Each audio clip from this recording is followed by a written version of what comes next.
Welcome back everybody to Sober Builds 3D. Today I'm going to be working on just a very basic project for my wife. She wants a new holder for her aloe vera plant. She wants it to be able to get bigger than it is, and it's stayed about the same size for the last year or two that we've had it. So I'm going to do just a very basic drawing of this, an easy extrusion, a little bit taller than what this one is. And I'm going to transfer it over to the 3D printer, and we're going to get this printed in brown PetG material.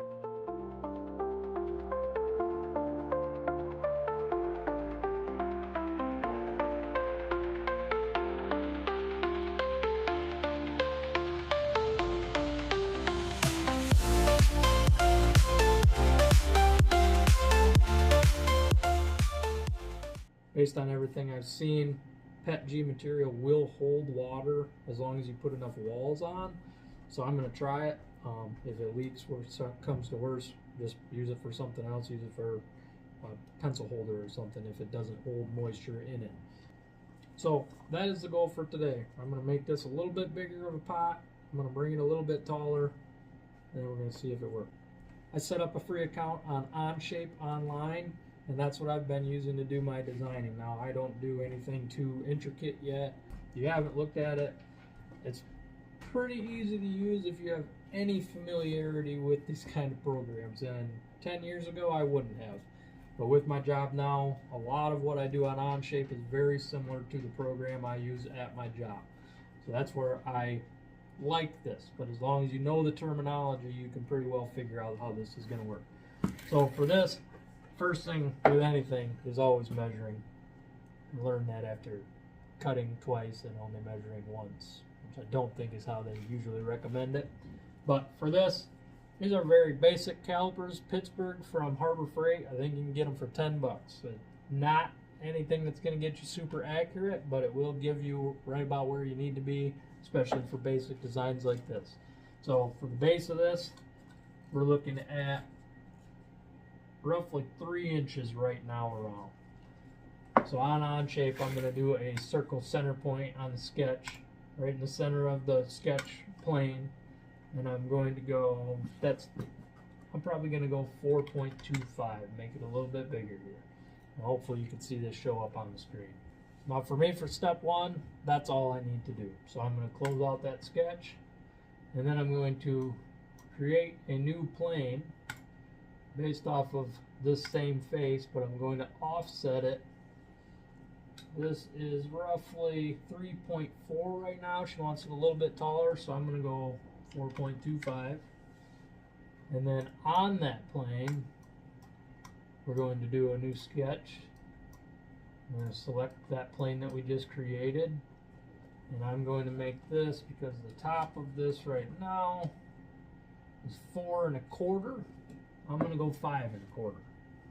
So circle center point, right on the center of that plane again, 5.25. And there we have what is going to soon turn into my pot holder. So now that I'm here, I'm going to do a loft. And I'm going to loft the bottom plane to the top plane, and then it creates that. So now I basically have the shape of a pot.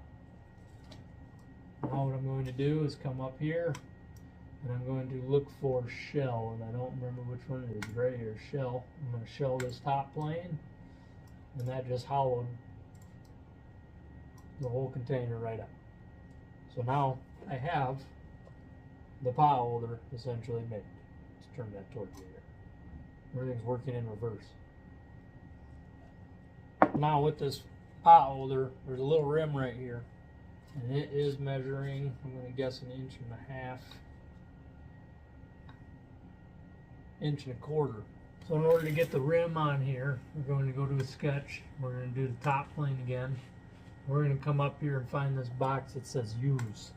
We're going to click that, and I want to use this diameter of the inner side of the rim of the planter, of the pot. And then I'm going to create a circle center point again, and I'm going to go about 100 thousandths oversized. So I was 5.25, I'm going to go 5.35. Confirm that sketch, and then I'm going to go to extrude. I'm going to select that. I was trying to go up right now. I want to go down, and right there I now have a rim.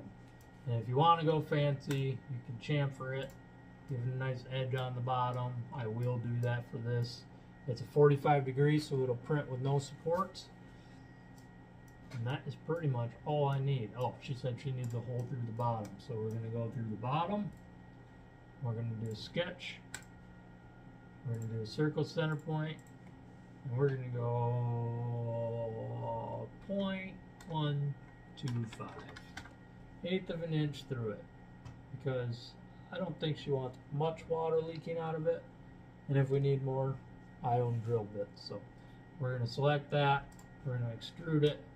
Right now it's trying to come upwards. I want to do a reverse and a remove, and that will hollow that hole right out of the center. So now I'm going to highlight it, or you can just come down here, right click, export, and make sure this is FLASHFORGE Orca Studio, Orca Slicer I should say. Come up here, make sure that you have the right printer and everything selected. I'm using the Adventure 5M with a 4.4 millimeter nozzle. So I have a 0.6, a 0.4, and a 0.25 millimeter. 0.25 is really good for fine details and small prints, but 0.4 for what I'm doing is going to be fine. So I'm going to select a 0.4 nozzle. And I'm going to come here to add to my downloads today. And there it is. Now on here, now I'm going to say this is not PLA, so you have to always make sure that you have your material set correctly. This is going to be just a PetG print. We're going to color it brown. There it is. Now for supports and everything. Let's see here. I'm going to go with a 2.2 millimeter layer height with a 0.24 millimeter layer height, and that might be a lot to understand if you're just kind of new to this like I was. This is just like my CNCing. I have to tell it how much to take at one time. Right now I'm telling it how much to add at one time. So I'm changing that for quality and the appearance of the lines essentially. I'm going to change that. I'm going to go to my strength. I'm going to make it 4 walls actually for strength. And then bottom shell layers, I'll leave it 5. Top shell layers, I'm going to also turn it 5. I want my infill density with 4 walls. There probably won't be much infill in the diameter or in the thickness of the walls of that part. My top and bottom layers each have 5 shells. My wall, there's 4 wall loops. We're going to slice that. It's saying this print will take 3 hours and 55 minutes, which is quite a bit of time. But if you come here and drag this down, you can see how it is exactly working. So there is some infill in here. If I wanted this to all be walls, I would just have to change how many walls there are. Let's go 6 walls, reslice it. And now right here, there's no room for infill. It is mostly all just walls. So it would be super solid for what it's doing. I don't think it needs to be. So I'm going to use 4 walls, slice plate, and then we're going to hit export. It's going to send to the printer. And in a couple hours, she will have herself a new Aloe plant holder.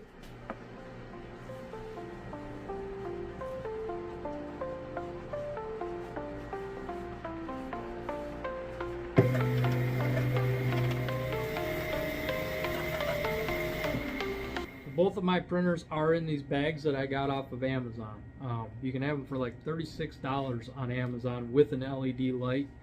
It's not the color changing lights. I added those myself for just a couple bucks, just because I kind of like listening to music with the lights down and watching everything turn colors and print, and it's just kind of fun. But either way, they're both in these bags. they keep the temperature pretty well regulated inside them. I am in an unfinished basement that right now is probably around 57 degrees. I do have a space heater that runs down here, but if it runs all day, my electric bill goes way too high, so I can't run it all day long and keep the temperature decent down here. These will warm up to about 70 degrees inside, 70 to 75, which for what I'm doing is typically going to be plenty.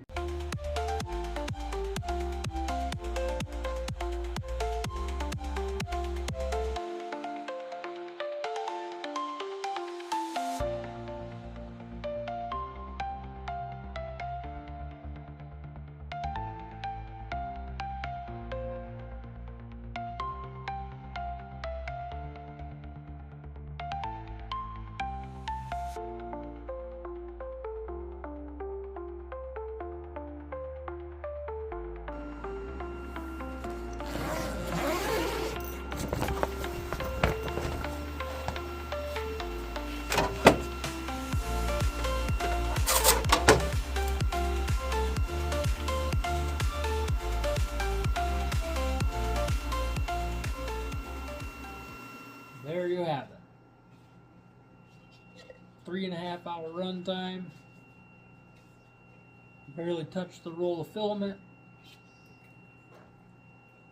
And she now has a new holder for her aloe vera plant.